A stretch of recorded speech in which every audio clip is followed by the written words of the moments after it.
तो आज हम बात करने जा रहे हैं क्लास 10th का चैप्टर, बहुत ही शानदार सा चैप्टर जिसका नाम है human I and the colourful world. ये खूबसूरत सी दुनिया को देखने के लिए खूबसूरत सी चीज़ की ज़रूरत पड़ती है। वो ऑर्गन हमारी बॉडी के अंदर होता है जिसका नाम है नेचुरल कैमरा।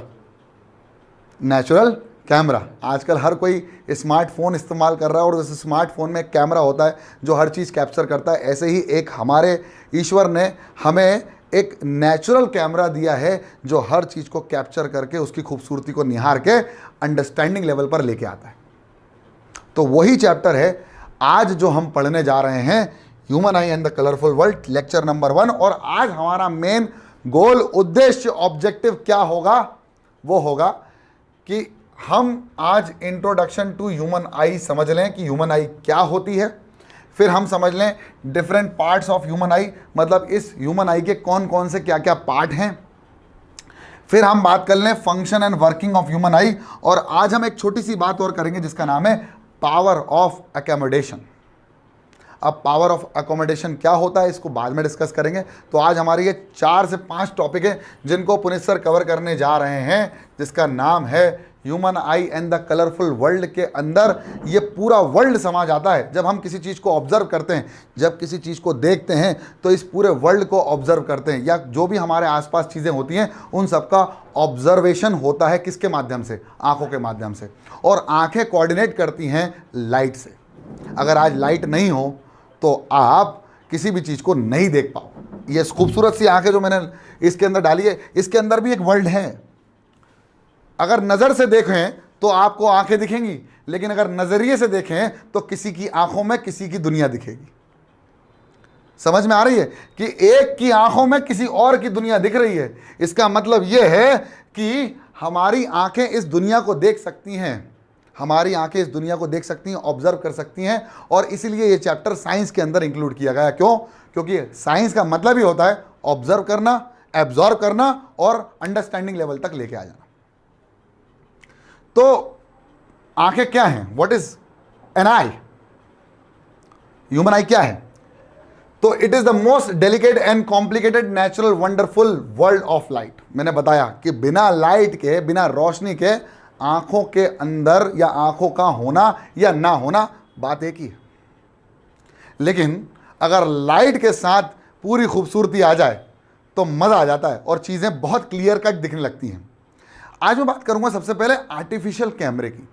सब लोगों के पास स्मार्टफोन है, सब लोगों के पास बहुत अच्छे फ़ोन है। मेरे पास बहुत गरीब सा फ़ोन है ना। और सबके पास अच्छे फ़ोन हैं, राइट। और सब लोग हर एक मोमेंट को कैप्चर करना चाहते हैं। वो 2 चीज़ों से कैप्चर करते हैं।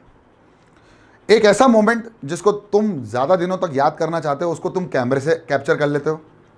और वो हर मोमेंट जो तुम देखते हो या जो तुम महसूस करते हो, उसको तुम अपनी इन नेचुरल आंखों से कैप्चर करते हो और अपनी एक मेमोरी में स्टोर करके रख लेते हो।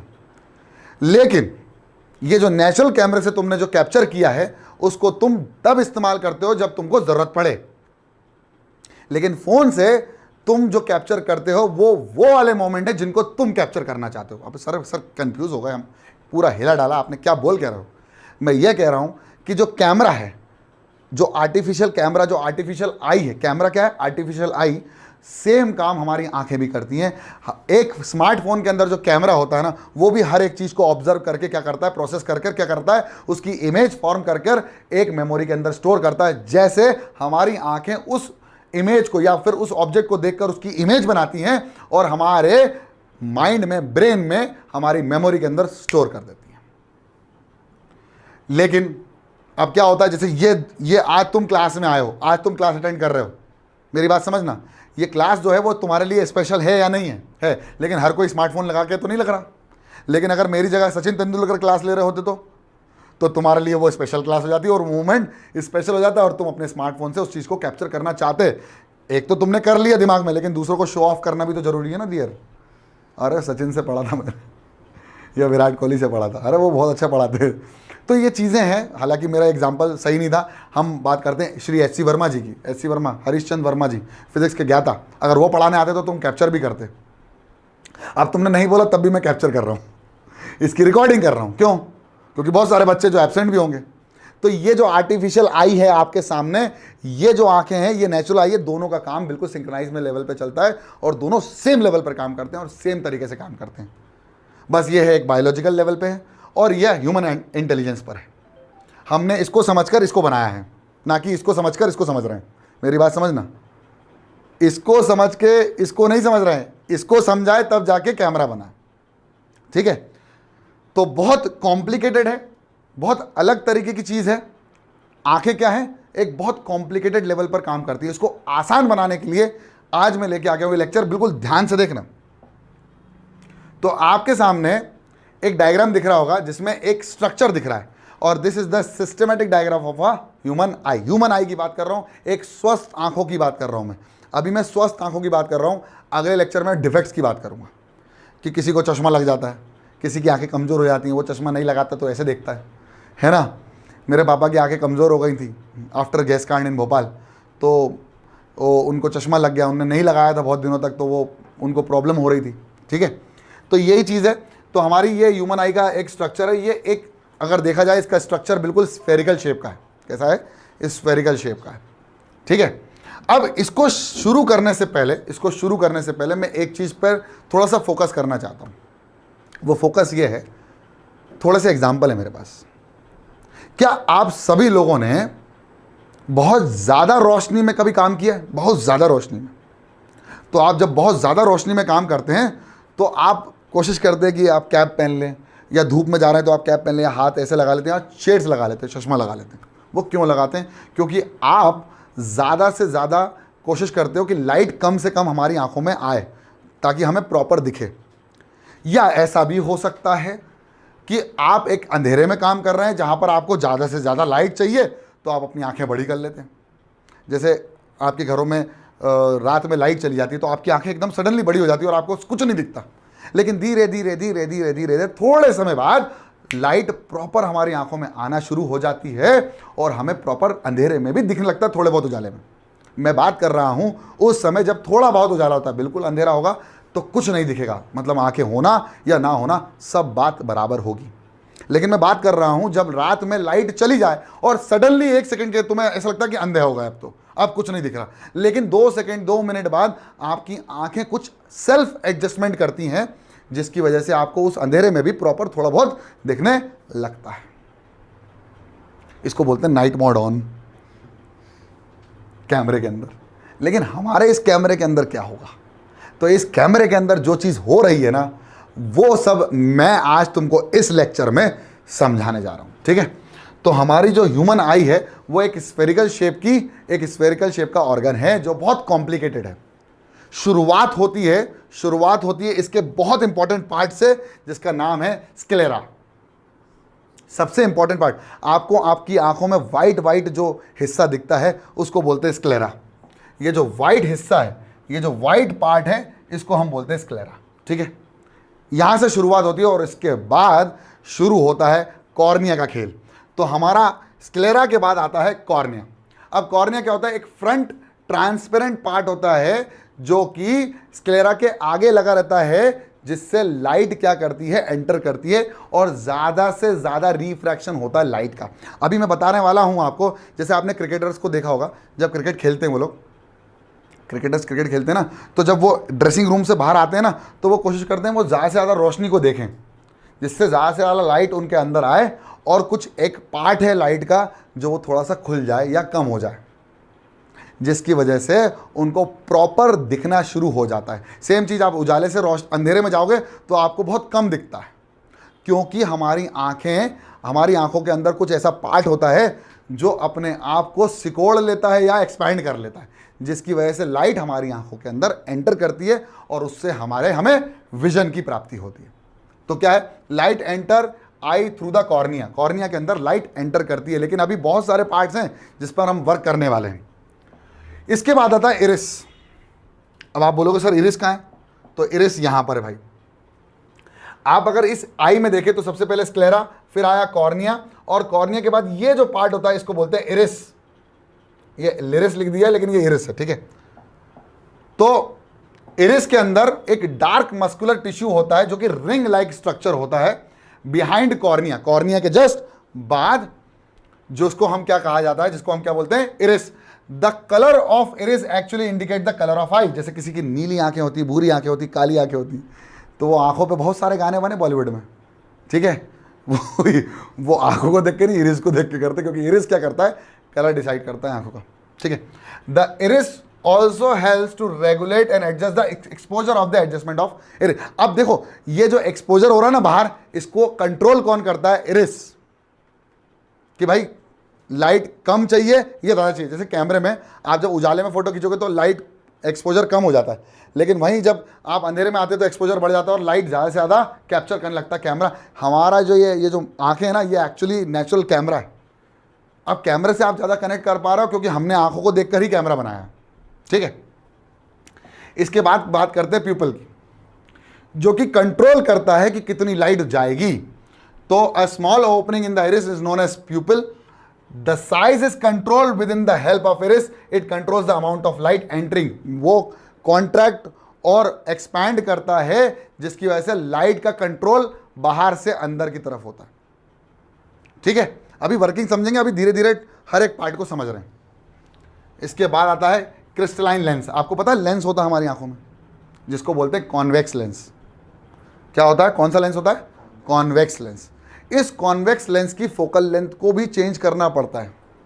इस फोकल लेंथ, जैसे अगर आप इस पेन को देखें तो इस पेन को अभी देख रहे हैं तो पीछे का क्या है, ब्लर है, लेकिन जब आप पीछे की तरफ देख रहे हैं तो फोकस आपने शिफ्ट किया, शिफ्टिंग ऑफ फोकस इसको बोलते हैं। तो ये जो शिफ्टिंग ऑफ फोकस होती है, ये लेंस अपने आप श्रिंक और एक्सपैंड होता है। जब एक्सपैंड होता है तो फोकल लेंथ कम हो जाती है, जब श्रिंक होता है तो फोकल लेंथ बढ़ जाती है। It is like a bubble. जैसे ये एक ऐसा है, अब ये जब एक्सपैंड होगा तो फोकल लेंथ क्या हो जाएगी, बढ़ जाएगी। जब ये श्रिंक हुआ तो फोकल लेंथ कम हो जाएगी, और फोकल लेंथ कम हो जाएगी तो फोकल लेंथ कम या ज़्यादा होने से आप दूर की चीज़ और पास की चीज़ को रेटिना पर रख सकते हो। तो यही behind the pupil there is a transparent structure called crystalline lens. Actually lens समझ लो बस। लेंस कौन सा है, कॉन्वेक्स लेंस है। कौन सा लेंस है, convex. By the action of ciliary muscle. अब यहां पर एक और मसल है जो कि इसको एक्सपैंड और कॉन्ट्रैक्ट करती है, जो कंट्रोल करती है कि इसकी फोकल लेंथ कम या ज़्यादा हो जाए। मतलब अगर ये खिंचेगी, सिलेरी मसल से इसको कनेक्ट करके रखती है। अब आंखों में देखेंगे तो समझ में आएगा।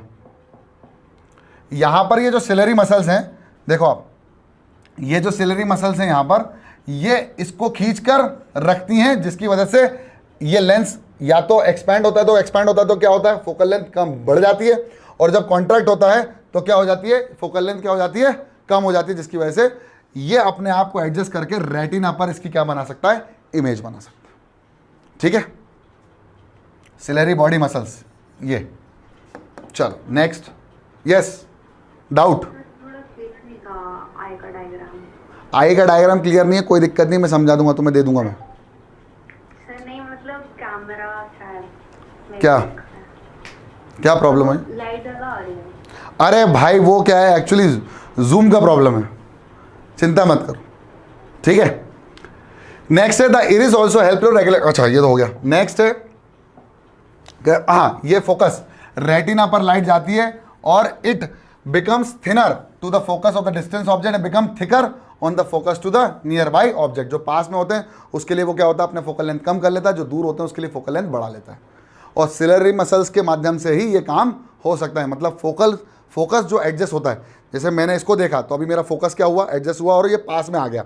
जब ऑब्जेक्ट पास में, सब्जेक्ट को मुझे देखना है तो मेरा सिलेरी मसल्स क्या करेगा, ये कॉन्ट्रैक्ट करेगा। जब दूर का देखना है तो फोकल लेंथ को मुझे क्या करना पड़ेगा, बढ़ाना पड़ेगा, तो सिलेरी मसल्स उस तरह से काम करता है। Next, retina.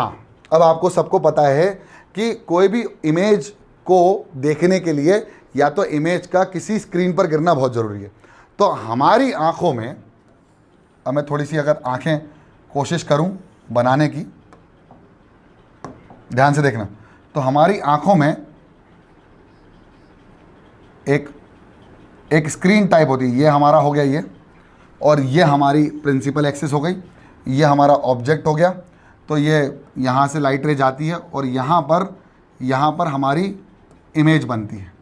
ये जो इमेज बनती है किस पर बनती है, हमारी आंखों के अंदर एक इनबिल्ट स्क्रीन होती है, उसी स्क्रीन को क्या कहा जाता है, रेटिना। और इस रेटिना पर जब इमेज बनती है तो यहाँ पर बहुत सारी नर्व्स सेल्स होते हैं। अब बोलेगा सर कौन सी नर्व सेल्स होंगी? ये ऑप्टिक नर्व्स होती हैं। क्या बोलते हैं इसको? Optic nerves. ये ऑप्टिक नर्व्स क्या करती हैं? इन सारे इमेजेस को क्या करती हैं? अपने अंदर स्टोर करती हैं थ्रू एन इलेक्ट्रिकल इम्पल्स, और फिर वो कहाँ तक पहुँचाती हैं? ब्रेन तक। और उस ब्रेन पर एक उल्टी इमेज वापस से इन्वर्ट होकर हमें सीधी दिखती है, जैसे मैं आपको देख पा रहा हूँ। तो यहाँ पर एक इन्वर्टेड इमेज बनती है और इसको ब्रेन तक पहुँचाया जाता है थ्रू ऑप्टिक नर्व, और ऑप्टिक नर्व इसको सीधी करके ब्रेन तक सिग्नल पहुँचाती है और इमेज फॉर्म होती है और हमें वो चीज़ दिखती है थ्रू इलेक्ट्रिकल इम्पल्स। मैंने क्या कहा? इलेक्ट्रिक। आपको पता है ना, नर्व सेल्स इलेक्ट्रिकल इम्पल्स छोड़ते हैं। इलेक्ट्रिक इम्पल्स मतलब जैसे आपने इसको चिमटी खोड़ी किसी को, जैसे आपने किसी को पिन किया, तो पिन करते तो आपको उसी जगह पर कैसे पता चल जाता है कि यहाँ पिन हुआ है? यहाँ खुजा रहा, तो मच्छर ने काटा यहाँ और खुजा यहाँ रहे, तो ऐसा हो सकता है ना। लेकिन ये जितने भी नर्व सेल्स हैं ये सब एक इलेक्ट्रिकल इम्पल्स कहाँ तक भेजती हैं? ब्रेन तक, जिसकी वजह से क्या हो सकता है? आपको ये सेंस होता है कि चीज़ कहाँ पर हो रही है मेरे से। ठीक है। These electrical impulse are then transmitted to the brain and then optic nerves. And optic nerve क्या होती है? दो प्रकार की ऑप्टिक नर्व्स होती है। कौन कौन सी होती है वो देख लो, अगली स्लाइड में बिल्कुल पता चल जाएगा। ऑप्टिक नर्व्स हमारे पास दो होती हैं। There are two types of optic nerves, that is cones and rods. दो ऑप्टिक नर्व होंगी यहाँ पर। अब आप बोलोगे सर डायग्राम में तो नहीं दिख रहा है। अरे दिखेगा, चिंता क्यों कर रहा हूँ। ये देखो, एक नर्व ये आई नीली कलर की और एक नर्व ये आई रेड कलर की। ये सब ऑप्टिक नर्व्स हैं along with the blood vessels. ये ऑप्टिक नर्व क्या करती हैं? ब्रेन तक सिग्नल पहुंचाती है, कोन्स एंड रॉड्स। ठीक है, कोन्स एंड रॉड्स जो ऑप्टिक नर्व्स हैं ये दोनों सिग्नल पहुंचाती हैं ब्रेन तक। अब ये दोनों अलग अलग वर्किंग करती हैं। एक कलर बताती है, देखो यहाँ पर, the rods are responsible for the colour vision, कि भाई कलर की पहचान कौन करेगा? रॉड्स। ये जो रॉड्स ऑप्टिक नर्व हैं ये कलर की पहचान करेंगी और डिम लाइट में ज़्यादा एक्टिव रहेंगी। और जो कोन्स हैं वो विजन के ऊपर वर्क करेगा डे लाइट में, मतलब रात में ये जो कलर के ऊपर डिम लाइट में काम करेंगी और डे लाइट में कौन काम करेंगी? कॉन्स। ये दोनों ही ऑप्टिक नर्व्स हैं। इनको दिमाग में सेट कर लो कि ऑप्टिक नर्व्स दो प्रकार की होंगी, एक होगी कॉन्स और एक होगी रॉड। रॉड कलर पे वर्क करेगी नाइट में, डिम लाइट में, और जो हमारी कॉन्स हैं वो डे लाइट पे वर्क करेंगी। ठीक है, और एक्सपोजर पर वर्क करेगी, लाइट पर वर्क करेगी, मतलब लाइट कितनी आनी है और कितनी लाइट गई है, कितनी कम लाइट गई है, कितनी ज़्यादा लाइट गई है। जैसे अगर आप सूरज को देखोगे तो आपको लाइट ज़्यादा मिलेगी, तो आपका जो कॉर्निया होता है, जो एरिस होता है, वो कंट्रोल करता है लाइट को और कम से कम लाइट पहुंचाता है। और यहाँ पर कौन एक्टिव हो जाता है? कॉन्स। लेकिन वहीं रात में कौन एक्टिव हो जाता है? रॉड्स।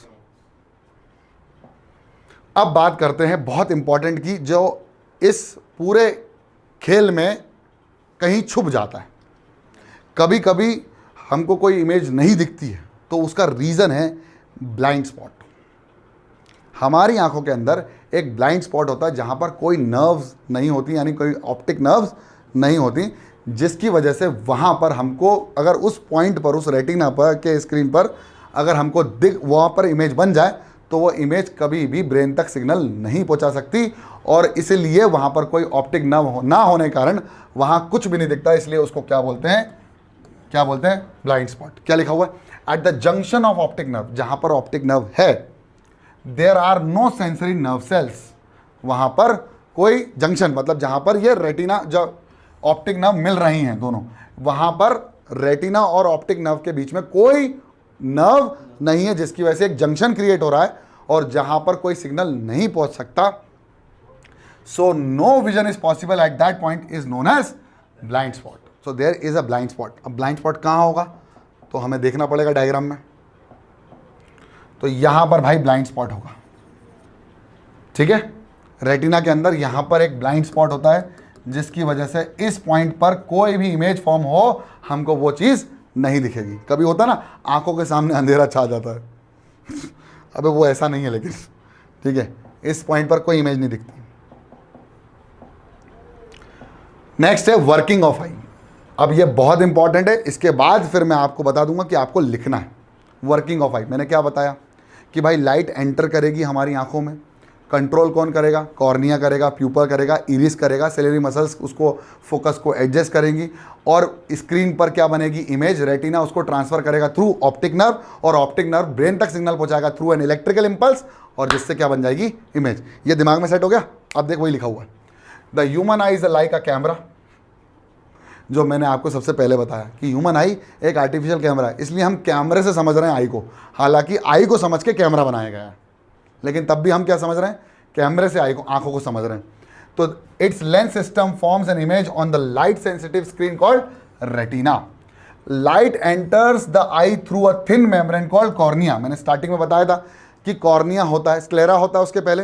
स्क्लेरा एक वाइट, जो वाइट हमारी आंखों में वाइट स्पॉट होता है, जो वाइट पूरा बचा हुआ है, उसको हम बोलते हैं स्क्लेरा। उसके बाद आता है कॉर्निया। कॉर्निया आउटर कवरिंग होती है आंखों की। It forms a transparent bulge on the front surface of the eyeball.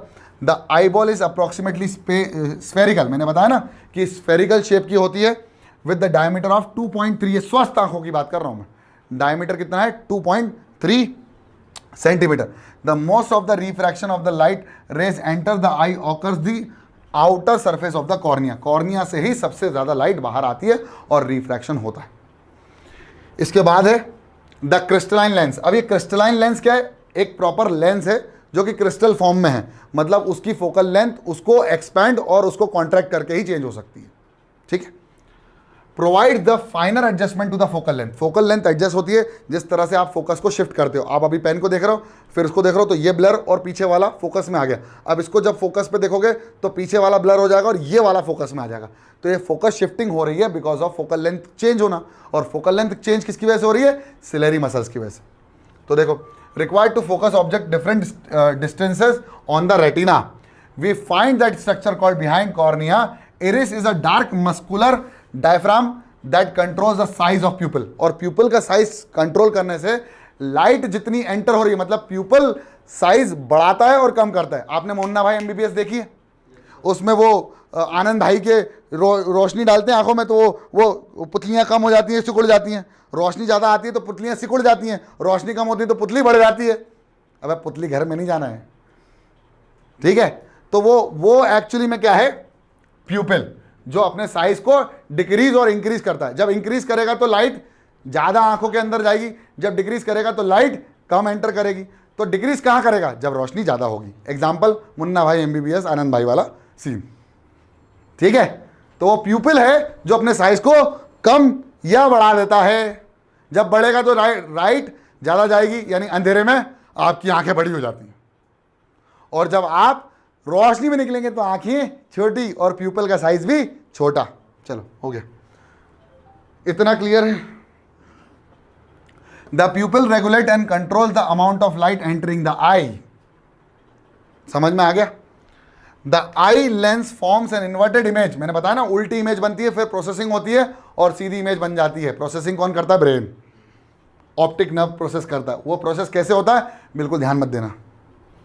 Next, the retina is a delicate membrane having enormous number of light sensitive cell. और ये लाइट सेंसिटिव सेल को क्या बोलते हैं हम? Optic nerves. ऑप्टिक नर्व्स बोलते हैं। और जहां ऑप्टिक नर्व नहीं है, जहां कोई जंक्शन के बीच में कुछ भी ऑप्टिक नर्व नहीं है, तो उसको क्या बोलते हैं? ब्लाइंड स्पॉट, जहां इमेज नहीं बन सकती। ठीक है। This light sensitive cell get activated upon the illumination and generation of electrical signal. और इसी इलेक्ट्रिकल सिग्नल्स को क्या बोलते हैं? Impulse, which is created by optic nerve send to the brain. कि तो कुछ दिखा, कुछ हलचल हुई है। और आप देखना आजकल है ना, वो मोशन कैमरा आ गए हैं जो बिग बॉस में चलते हैं ना, कि जब भी आप कोई मूवमेंट होगा तो वो कैमरा तुरंत कैप्चर कर लेगा, और फिर camera according to the person कि वो कितना हिल रहा है, कैसे हिल रहा है, उस तरह से मूव करता है। तो ये मोशन कैप्चरिंग सेंसर ये इसी आंखों से आए हैं। ठीक है। These signals are then send to the brain via the optic nerve. The brain intercept these signals and finally process the information that perceived object as they are. जैसा object है उस हिसाब से वो इमेज फॉर्म करता है। छोटा है तो छोटा बना देता है, बड़ा है तो बड़ा इमेज। बस ये हो गई आंखों की बातें। अब एक बात बताता हूं, अभी बहुत स्लो समझेंगे अपन। नेक्स्ट टॉपिक जो है वो है पावर ऑफ एकोमोडेशन। एकोमोडेशन का मतलब क्या होता है? सेटअप हो जाना। एकोमोडेशन का मतलब क्या होता है? एकोमोडेट हो जा भैया। मतलब आपने एक जगह गए हो, आप वहाँ अकोमोडेट हो गए हो, मतलब आपने अपना घर ले लिया है और आप क्या हो गए, सेटअप। अब पावर ऑफ अकोमोडेशन का मतलब होता है कि हमारी आंखें एडजस्ट करें according to the situation. Situation क्या है वो सुनो। हमें हमारी आंखों को क्या करना है, चीज़ों को देखना है, ऑब्जर्व करना है, ठीक है। मैंने इसको देखा, पहले मैंने इसको देखा, फिर किसी ने अबे चांद देख, चांद, हाँ चांद देख रहा हूँ मैं, हाँ चांद पे दाग है, अरे इसको फुंसी है, दोनों सेम है, चांद पे दाग, दाग पे चांद। अब सुन, जैसे ही मैंने इसको देखा था तो ये ऑब्जेक्ट मेरे पास था, लेकिन जब मैंने ऑब्जेक्ट मेरे से दूर देखा तो वो दूर था, है ना। तो एक हो गया फार ऑब्जेक्ट और एक हो गया नियर ऑब्जेक्ट, है ना। अब हमारी आंखों की जो स्थिति वो यही है कि मैं इस ऑब्जेक्ट को देख रहा हूं, अब मैं इस ऑब्जेक्ट को अपने पास लेके आ रहा हूं, आंखों के पास लेके आ रहा हूं, आंखों के पास ले रहा हूं, मैं नियर ऑब्जेक्ट की बात कर रहा हूं, तो मैं पास लेके आ रहा हूं, पास लेके आ रहा हूं। अब मेरी आंखों में थोड़ा सा स्ट्रेस आ गया, और पास आ रहा है, और पास आ रहा है, बस इसके बाद मुझे दिखना बंद हो गया, अब मेरी आंखें बहंगी हो गई। मतलब एक मिनिमम डिस्टेंस मुझे चाहिए जिस ऑब्जेक्ट को मैं देख सकता हूं, मिनिमम डिस्टेंस पर। अगर मैं यहां देख पाता तो नहीं देख पा रहा हूं, नहीं देख पा रहा हूं, नहीं देख पा रहा हूं, नहीं देख, क्लियर, लेकिन स्ट्रेस है। अब ठीक है, कम दर्द हो रहा है आंखों में, स्ट्रेस कम आ रहा है। और कितना दूर देख सकते हो, अबे चांद को देख पाते हैं ना, सूरज को देख पाता है, इन्फिनिटी देख पाते हो, उसको बोलते हैं फार पॉइंट, इसको क्या बोलते हैं, नियर पॉइंट। तो एक स्वस्थ आंखों का नियर पॉइंट होता है 25 सेंटीमीटर। क्या होता है, 25 सेंटीमीटर, मतलब 25 सेंटीमीटर तक तो सामने वाली चीज आपको सही दिखेगी। जैसे 25 सेंटीमीटर से कम हुआ, धुंध छा जाएगी उसके सामने और वो दिखना सही नहीं दिखेगी, दिखना बंद नहीं होगी, सही नहीं दिखेगी, क्लियर नहीं दिखेगी, फोकस नहीं दिखेगी। और इस 25 सेंटीमीटर को बोलते हैं नियर पॉइंट। क्या बोलते हैं, तो एक स्वस्थ आंखों का नियर पॉइंट कितना भाई साहब, 25 सेंटीमीटर। तो यही है पावर ऑफ अकोमोडेशन, कि पास चीज़ों को किस तरह से देखते हो और दूर की चीज़ों को किस तरह से देखते हो। The ability of eye lens to adjust the focal length is called power of accommodation. However, the focal length of an eye lens cannot be decreased below a certain minimum limit. वो minimum limit कितनी है, 25 centimetre से कम नहीं हो सकती, इसको बोलते हैं least distance of distinct vision. To see an object comfortably distinctly you must hold at 25 centimetre from the eye. 25 centimetre दूर देखना पड़ेगा, उससे कम हुआ तो दिखना बंद हो जाएगा, यानी क्लियर नहीं दिखेगा, और दूर जाओगे तो दूर तक तो दिख जाएगा। वो एक जोक था, एक बच्चा अपने पापा के पास गया, पापा मेरी दूर की नज़र कमज़ोर हो गई। बोला अच्छा ठीक है आजा। रात में लेके गए छत पे, बोला वो क्या है, बोला चांद। बोला कितनी दूर देखेगा बे, दूर की नज़र सही तो है, मेरे 500 रुपये क्यों लगवा रहा है तू चश्मे में। तो यही है, 25 सेंटीमीटर तो पास की है और दूर की कितनी है, इनफाइनाइट। दूर वाले को क्या बोलते हैं, फार पॉइंट, और पास वाले को क्या बोलते हैं, नियर पॉइंट। तो the minimum distance eight which the object can be seen most distinctly without strain, strain या स्ट्रेस। आंखों में दर्द हुए बिना आप कितना दूर देख सकते हो, इन्फिनिटी। आंखों में दर्द हुए बिना कितना पास तक देख सकते हो, 25 सेंटीमीटर तक clearly, is called least distance of distinct vision and it is also known as near point of the eye. Near point कितना है, हमारी स्वस्थ आंखों का नियर पॉइंट कितना है, 25 centimetre. Next, far point. For a young adult, normal vision, the near point is about 25 centimeter. The farthest point up to which the eye can see the object is called far point, and the far point is infinity. Far point कितना बाबा, infinity. You may note that here a normal eye can see object clearly that are between, और हमारी आंखें किन चीज़ों को clearly देख पाती हैं, जो 25 सेंटीमीटर और इन्फिनिटी के बीच में हो। इन्फिनिटी तक तो देख सकते हैं, लेकिन अगर उसके बीच में होगी तो बहुत अच्छे से दिख जाएंगे। आप ये मत बोलना कि सर इतनी सी चीज़ 50 किलोमीटर तक तो दिखती नहीं है आपको। अबे तो वो छोटी भी तो है, देख पाते हैं, ठीक है, तो देख सकते हैं, इसलिए हमने देख लिया भैया। नेक्स्ट, कुछ नहीं है। मायोपिया क्या होता है, शॉर्ट साइटेड ब्लाइंडनेस क्या होता है। इसको समझने के लिए सबसे पहले समझना पड़ेगा कि आंखों के अंदर इमेज कैसे बनती है। ठीक है, शुरू करें। चलो देखो, तो ये हमारी आंख है और ये हमारी प्रिंसिपल एक्सिस है और ये हमारी रेटिना है। रेटिना क्या होती है? Retina is a screen. Retina is a screen. तो रेटिना तो ये रही, ये है रेटिना। और बेटा यहां से ऑप्टिक नर्व गई है। क्या है? Optic nerve. यहां से ऑप्टिक नर्व गई है। अब यहां मान लीजिए कोई ऑब्जेक्ट है हमारे सामने, ठीक है, तो यहां से ऑब्जेक्ट की रेज आती हैं और यहाँ पर जाकर कन्वर्ज हो जाती हैं, फिर ऑब्जेक्ट की रेज आती हैं और यहाँ पर जाके कन्वर्ज हो जाती हैं, जिससे रेटिना यानी रेटिना की स्क्रीन पर, रेटिना यानी स्क्रीन पर एक रियल इमेज फॉर्म होती है। क्या होती है? एक रियल इमेज फॉर्म होती है। सबको क्लियरली दिख रहा है? सबको दिख रहा है प्रॉपर? हाँ हाँ सर दिख रहा है। तो एक रियल इमेज फॉर्म होती है। अब यह है स्वस्थ आंखें, जिसमें हमने अकोमोडेशन ऑफ लेंस पढ़ा था। अकोमोडेशन में हमने पढ़ा था फार पॉइंट। क्या पढ़ा था हमने? एक फार पॉइंट पढ़ा था। फार पॉइंट क्या होता है? कितना दूर देख सकते हैं। और एक पढ़ा था हमने नियर पॉइंट, यानी कितना पास अगर ऑब्जेक्ट हो तो हम उसको क्लियरली देख पाते हैं। तो नियर पॉइंट आया था स्वस्थ आंखों का 25 सेंटीमीटर और फार पॉइंट आया था इन्फिनिटी, मतलब जो भी ऑब्जेक्ट होगा वो इन्फिनिटी पे भी होगा तो हमको दिख जाएगा। स्वस्थ आंखों की बात कर रहा हूँ मैं। नियर पॉइंट 25 सेंटीमीटर दूर रखा गया, तभी जाके हम उसको उससे अगर और नज़दीक हो गया लेंस के तो ऑब्जेक्ट क्लियरली विजिबल नहीं होगा। इसलिए इसको हम बोलते हैं least distance of distinct vision. अब बात यह है कि अगर स्क्रीन पर इमेज नहीं बनी, या तो स्क्रीन के आगे गिर जाएगी इमेज या स्क्रीन के पीछे। स्क्रीन पर अगर इमेज नहीं बनती है, फॉर एग्जाम्पल अगर स्क्रीन पर ही इमेज नहीं बनती है, तो बेटा ऑप्टिक नर्व कुछ नहीं भेज पाएगी सिग्नल। और कैसी इमेज बनना चाहिए, एक बात ध्यान रखना, कैसी इमेज बनना चाहिए? Focused image. अब आप बोलोगे सर फोकस्ड इमेज का मतलब क्या होता है? मैं समझाता हूं। अभी मैं कैमरे के फोकस को हल्का सा चेंज कर दूं तो आप देखेंगे कि अभी मेरे इस हाथ पर फोकस नहीं है, अभी मेरे इस हाथ पर फोकस आ गया है और पीछे की चीज़ें धुंधली हो गई है।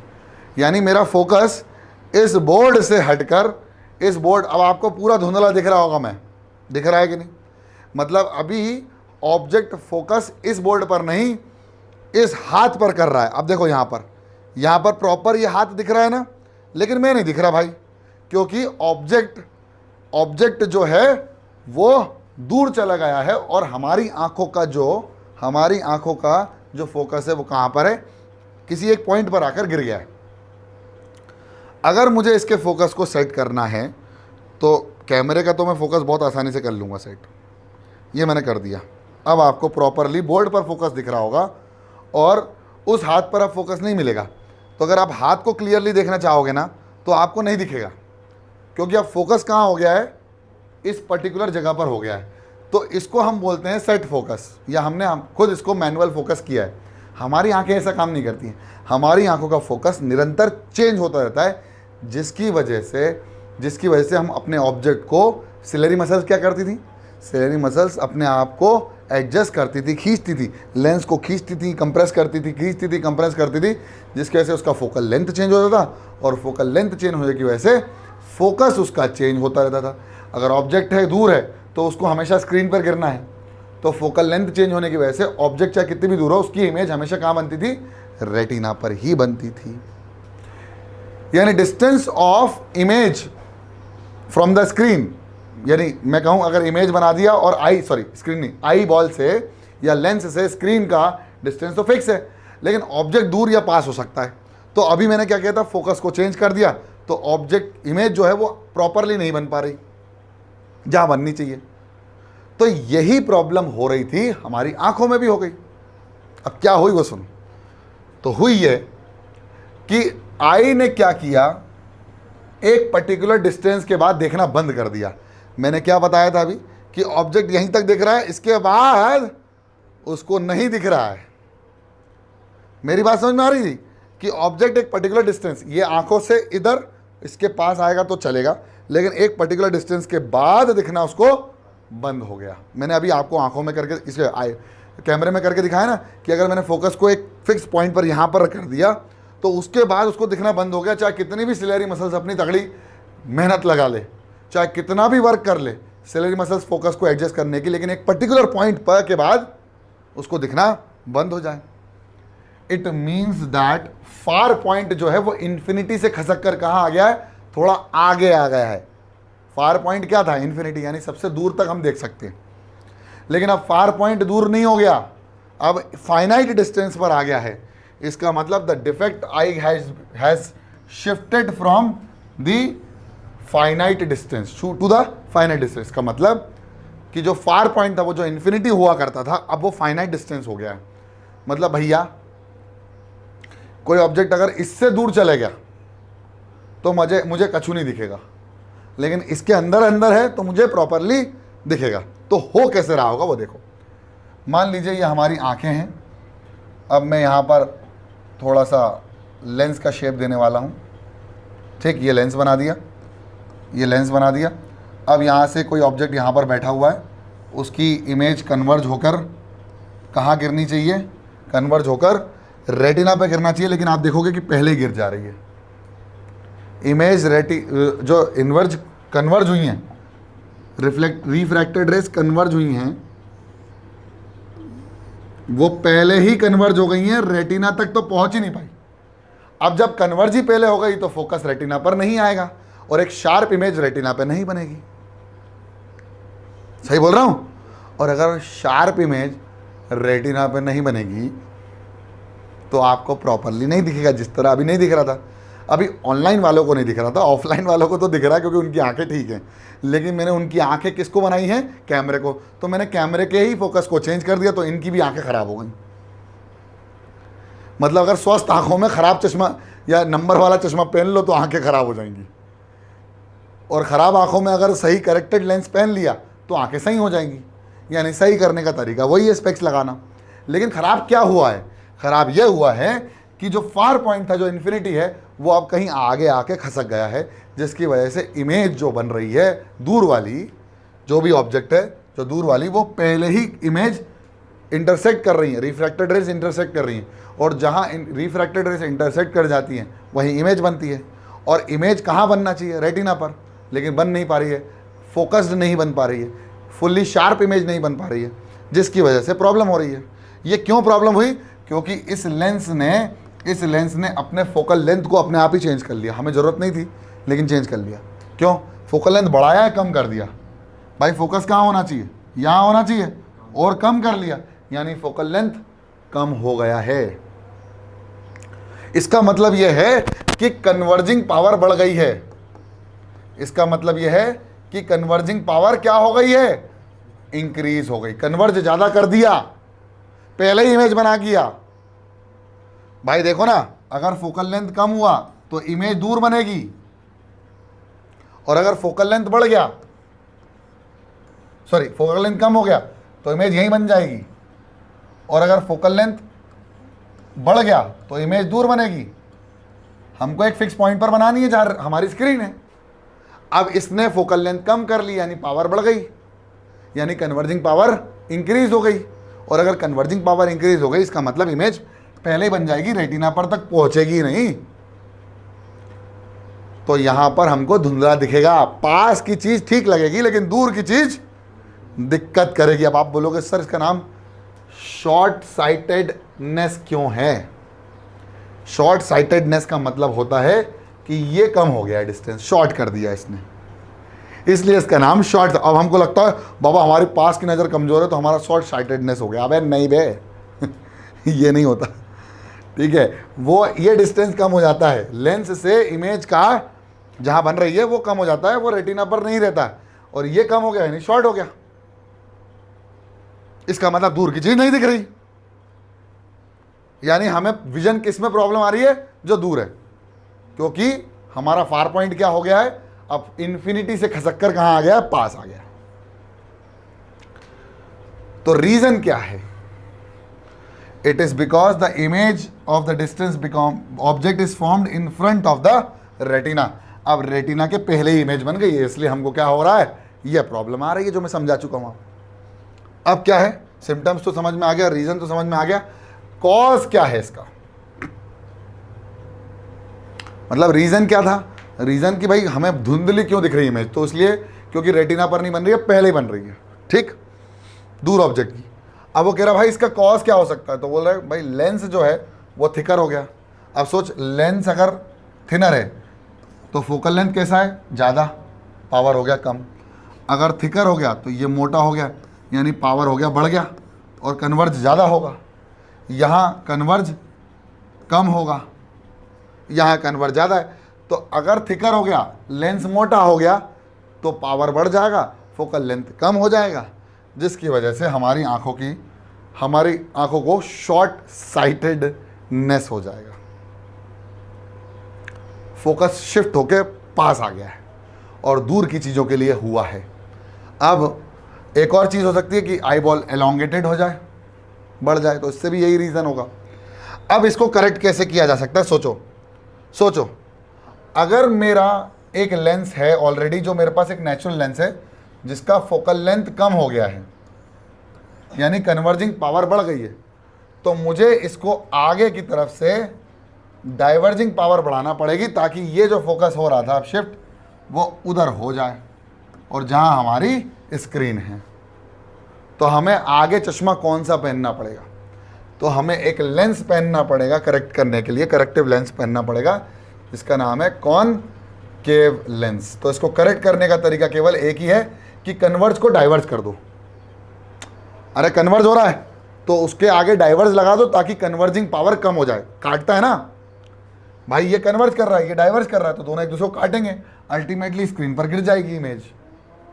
फिर वो चेक करते हैं अलग अलग लेंस के साथ, आंखों में जाओगे ना तो अलग अलग लेंस के साथ चेक करते हैं, आप कैसा दिख रहा है, अभी थोड़ा सही हुआ, अब कैसा दिख रहा है, अभी ठीक लग रहा है, लेकिन अभी थोड़ा सा और, अभी मज़ा आ गया। इसका मतलब उनने एक फोकल लेंथ ऐसी पकड़ ली जो आपकी आंखों की रेटिना पर गिर रहा है अब इमेज, समझ में आ गया, और इससे आपको स्पेक्स लग जाते हैं। या तो ऑपरेशन करवा लो, या फिर डायरेक्ट लेंस पहन लो, या स्पेक्स लगा लो। आजकल लोग स्पेक्स लगाना महसूस करते हैं ज़्यादा अच्छा, क्योंकि लेंस लगाने में आंखें दर्द भी देती हैं। चलिए सर, तो करेक्टनेस क्या है, एक एक्स्ट्रा कन्वर्जिंग पावर अगर लेंस के पास आ गई तो उसको कंपनसेट करने के लिए एक कॉनकेव लगाना पड़ेगा, जिसकी वजह से डाइवर्ज हो जाएगा, और डाइवर्ज होने से क्या हो जाएगा, प्रॉपर पावर आ जाएगी जितनी चाहिए थी।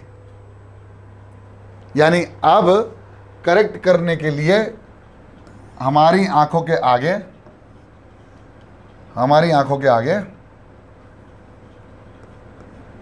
एक प्रॉपर डाइवर्जिंग लगाना पड़ेगा, जिससे स्क्रीन पर अब इमेज बनेगी। स्क्रीन क्या है, रेटिना। क्लियर हुआ, कुछ आया, समझ में आ गया, मुझे लगता है आ गया होगा। अब बात करते हैं लॉन्ग साइटेडनेस की। लॉन्ग साइटेडनेस का मतलब होता है हाइपरमेट्रोपिया। अब आप सोचोगे सर ये क्या सीन है, सुनो समझाओ, हाइपरमेट्रोपिया में क्या होगा। मान लीजिए आपके पास ये आंखें आपकी, ठीक है, ये आँखें, ये दो तीन जो हैं वो ऑप्टिक नर्व्स हैं, ये हमारी प्रिंसिपल एक्सिस है, ऑब्जेक्ट इन्फिनिटी पर है कहीं, तो सारी लाइट रेस पैरेलल आ रही हैं, पैरेलल आई, सामने एक लेंस है हमारे पास, पैरेलल तो फोकस होना चाहिए कहाँ पर, स्क्रीन पर। स्क्रीन क्या है, रेटिना। स्क्रीन क्या है भाई, रेटिना स्क्रीन है, ठीक है। अब ये स्क्रीन पर अगर गिरेगा तो हमें इमेज प्रॉपर दिखेगी, तो हमें कोई चश्मे की ज़रूरत नहीं है, या कोई लेंस की ज़रूरत नहीं है, या करेक्टनेस की ज़रूरत नहीं है, हमारी आंखों में कोई डिफेक्ट नहीं है। लेकिन मान लीजिए अब आपके साथ हो गया धोखा, बोले क्या, धीरे धीरे, अरे तो एकदम सही बना यार, परफेक्ट बन गया है ना, सर्कल एकदम बिल्कुल मजाक में, ठीक है।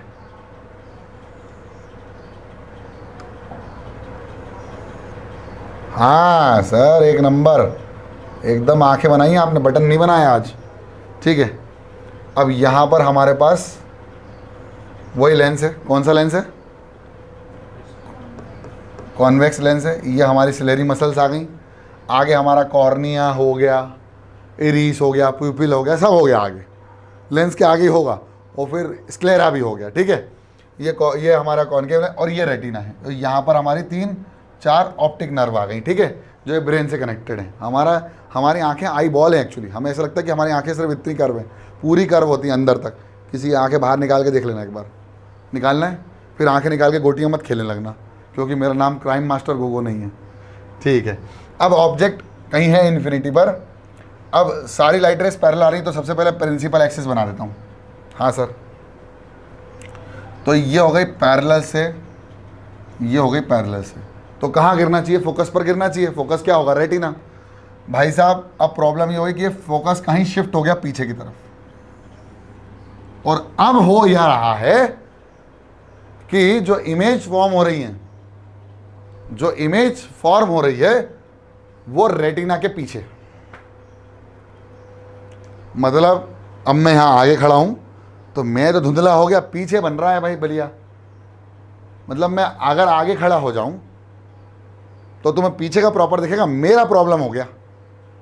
इसका रीज़न यही है कि हमारा ये जो लेंस है ये पतला हो गया या ओवल शेप का हो गया। सोचो ओवल शेप का कैसे? मान लो ये गोल है, तो ये कैसा है? अब इसको खींच दो तो ये कुछ ऐसा बन जाएगा ना ओवल शेप का। तो ओवल शेप का हो गया, मतलब ये थोड़ा खिंच गया है, और खिंच गया मतलब ये अपने फोकस को कम कर दी, फोकल लेंथ की क्या बढ़ा दिया, फोकल लेंथ बढ़ा दिया तो पावर कम कर दी। यानी अब इसके पास कन्वर्जिंग पावर कम हो गई है, और स्क्रीन के भी पीछे गिर रहा है। पहले आगे गिर रहा था, अब स्क्रीन के पीछे हो रही है भैया इमेज फॉर्म। अब स्क्रीन के पीछे अगर इमेज फॉर्म हो रही है तो बेटा प्रॉब्लम तो है ना। तो इसको सेटअप करने के लिए, ये ज़्यादातर जो होते हैं बुजुर्ग लोगों के साथ हो जाता है। आधे ना वो ऐसे से पढ़ते रहते हैं पास का, उनको दिखता नहीं है। तो क्वेश्चन हमारे सामने आता है कि भाई क्या हुआ long side with this effect I can not see clearly with in a certain distance. एक डिस्टेंस के भी मतलब पास आ गया मैं, तो आप मेरे को नहीं देख पा रहे, दूर की चीज़ प्रॉपर दिख रही है आपको, और मुझ पर फोकस ही नहीं कर पा रहे, क्योंकि इमेज ही मेरा नियर पॉइंट 25 सेंटीमीटर से क्या हो गया, आप खसक के और कम हो गया है ना भाई। ये नियर पॉइंट कम हो गया, 25 सेंटीमीटर से शिफ्ट के और क्या हो गया है, बिहाइंड हो गया, पीछे की तरफ शिफ्ट हो गया। तो हमारा जो इमेज बन रहा है वो रेटिना के भी पीछे हो गया। पहले कन्वर्ज ज़्यादा हो रहा था, अब डाइवर्ज ज़्यादा हो, मतलब कन्वर्ज कम हो गया। अब कन्वर्ज कम हो गया और रेटिना के भी पीछे इमेज बन रही है, इसको पास लाना है। तो रीज़न क्या है? It is because the image near object is formed behind the retina, retina के पीछे। इसको करेक्ट कैसे कर सकते हैं?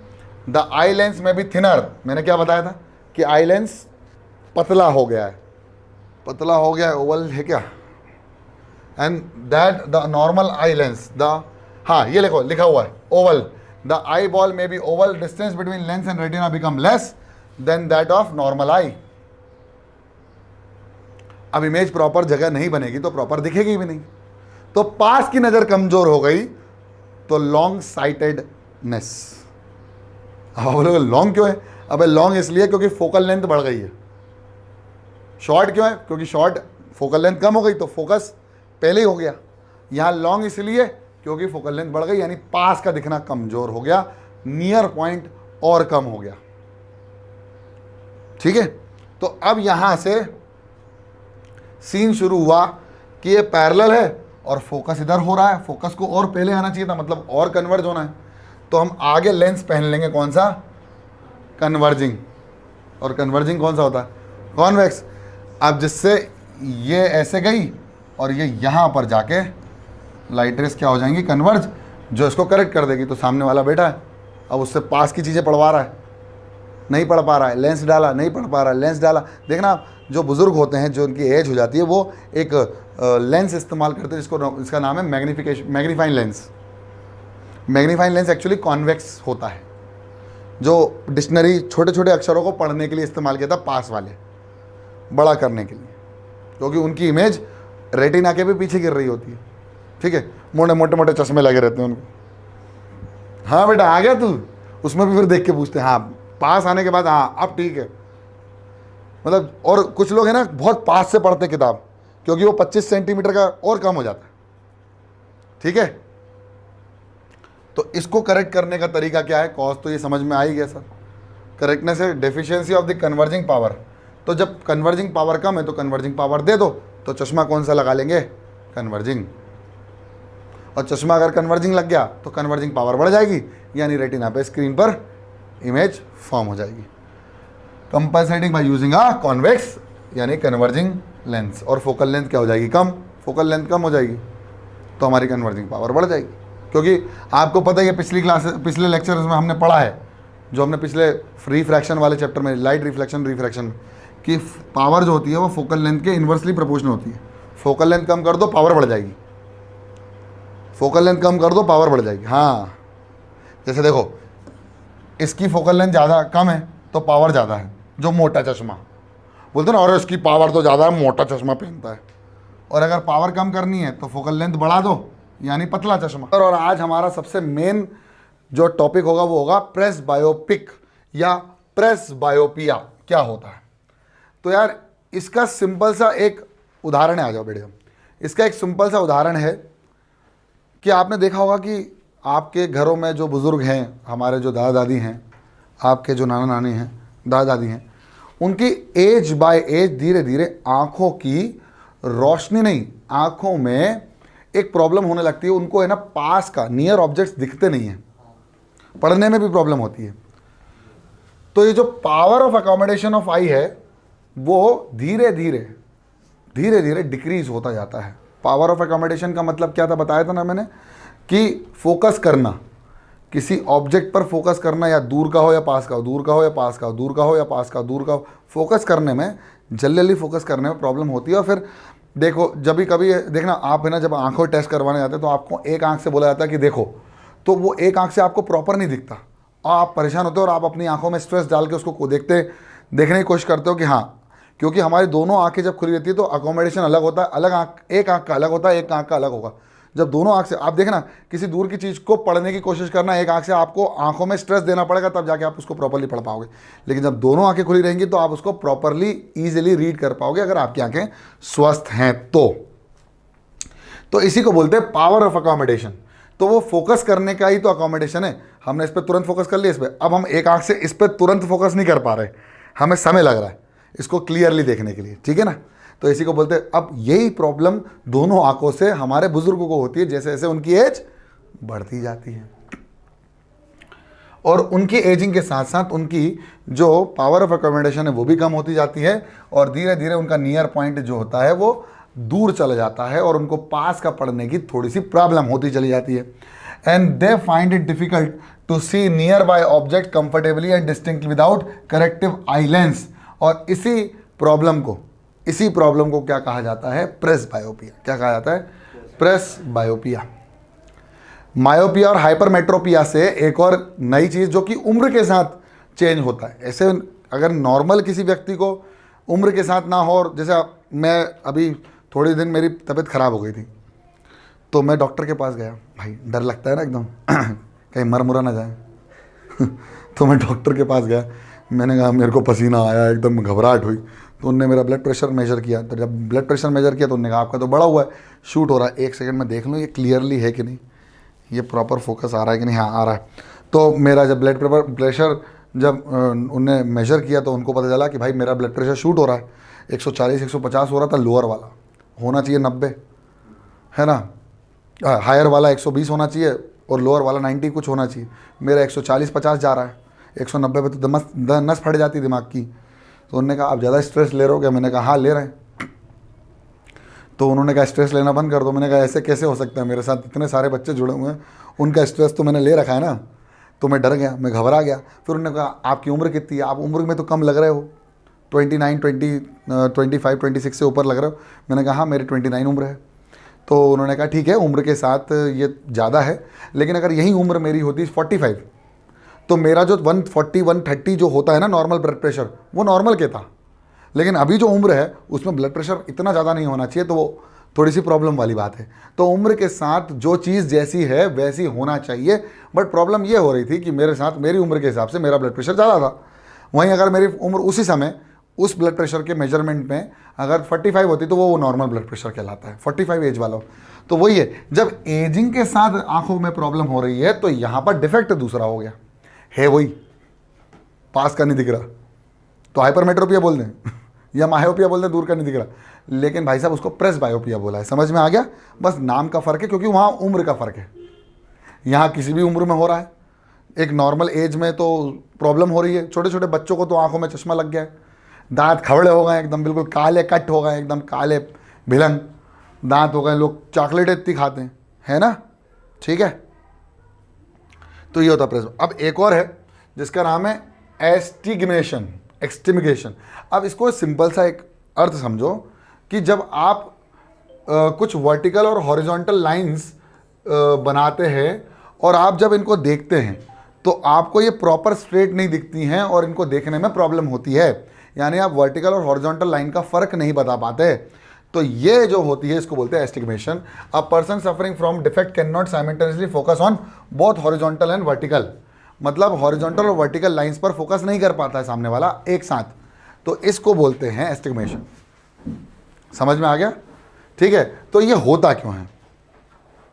जब हमारा जो आंखों का जो आई बॉल है वो प्रॉपरली स्फेरिकल नहीं होता, तो स्फेरिकल नहीं होता इसका मतलब this fact cornea is not spherical, eyeball बोल रहा हूँ, cornea is not spherical, then उसमें परफेक्टली स्फेरिकल ना होने की वजह से हमको ये डिफेक्ट आता है, और इस डिफेक्ट को दूर किया जाता है बाय सिलेंड्रिकल लेंस।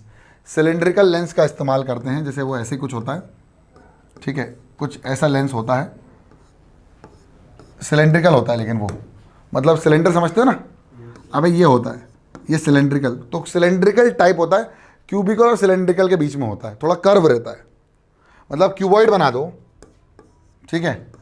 अब ये जो सीधी सीधी लाइनें बनाई है ना, इनको हल्का सा मोड़ दो तो वो सिलेंड्रिकल हो जाएगा, तो उसको सिलेंड्रिकल लेंस बोलते हैं। तो सिलेंड्रिकल लेंस लगाने से ये डिफेक्ट एक्सटिग्मेशन दूर हो जाता है। क्या होता है एक्सटिग्मेशन? जब हम वर्टिकल और हॉरिजॉन्टल लाइन के ऊपर, दोनों के ऊपर साइमल्टेनियसली फोकस नहीं कर पाते, तो इस प्रॉब्लम को क्या कहा जाता है? एस्टिग्मेशन। इसको, ये प्रॉब्लम क्यों आती है? क्योंकि हमारा कॉर्निया परफेक्टली स्फेरिकल नहीं होता। इसको दूर करने के लिए, इस डिफेक्ट को ख़त्म करने के लिए क्या लगाते हैं हम? एक सिलेंड्रिकल लेंस लगाते हैं। समझ में आ गया? इतना क्लियर हो गया? बहुत बढ़िया, बस इतना ही लिख लो, आज इतना ही है। और फिर अब हम बात करेंगे हमारे मैथमेटिक्स के टॉपिक्स की।